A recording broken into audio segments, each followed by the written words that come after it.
I found out I was pregnant at the same time as my mafia husband's childhood sweetheart Rosa. To protect her baby from being aborted by her parents, my husband claimed her baby as his own. As for mine, he coxed me, saying he will claim only after her baby was born. I confronted him, demanding to know why he would do this to me. His response was cold and unwavering. Claiming her baby as mine was the only way to protect them both. I won't let anything happen to her or the child.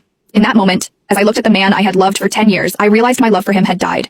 Not long after, my family condemned me, calling me a slut for having a child without a father and pressured me into getting an abortion. Meanwhile, my husband was in another city with his sweetheart, helping her through her pregnancy. By the time he returned, I was already gone. I found out that my husband was accompanying his childhood sweetheart Rosa for her pregnancy checkup at my regular hospital this afternoon. Vincent, our baby looks so cute on the monitor. From the crack in the door, I saw Vincent's face lit up with a smile. Rosa was pointing at the monitor, and Vincent nodded, smiling back at her. If I didn't know that man was my husband, the father of my baby, I would have sworn they were a couple, happy and in love. Isabella Caruso, the doctor is ready for your examination, the nurse called. Vincent turned, his face drained of color, his eyes scanning the hallway. He must have heard my name. When his eyes landed on me, his mouth opened, but no words came out. I had been happily married to Vincent Falcone, my mafia husband, for nearly 10 years. This year, I was finally pregnant with his child. He of all people should know how difficult it is for me to have the baby now. How could he do this to me? I slowly walked toward him, my heart boiling with fury, anger, and the deep sadness of realizing how much I had been lied to. Is that why you told me you couldn't come to my appointment today? I tried to keep my voice steady, but the anger surged, making it impossible to control. Without thinking, I raised my hand and slapped Vincent hard across the face. It was the first time I had ever lashed out at him like this. Yet even after I slapped him, he stood there, silent, avoiding my gaze. Your silence isn't helping, Vincent. You owe me an explanation. Vincent didn't move, but Rosa, who had been standing behind him, stepped forward, shielding him from my anger.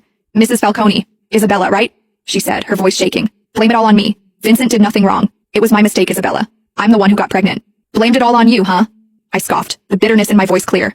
I was a tough woman, but even so, tears streamed down my face. As if my tears had triggered something in him, Vincent finally stepped past Rosa and pulled me into his arms. Don't cry, Isabella. The baby isn't mine, he said, his voice barely above a whisper. I froze. What? But then, Rosa spoke. She winked her innocent big eyes at Vincent. Vincent, didn't you promise to protect my baby by claiming it as your own? Why are you telling her now? Protect her baby? What the hell was going on? I broke free from Vincent's arms and stared at him. What the fuck is happening right now, Vincent? What the hell is she talking about?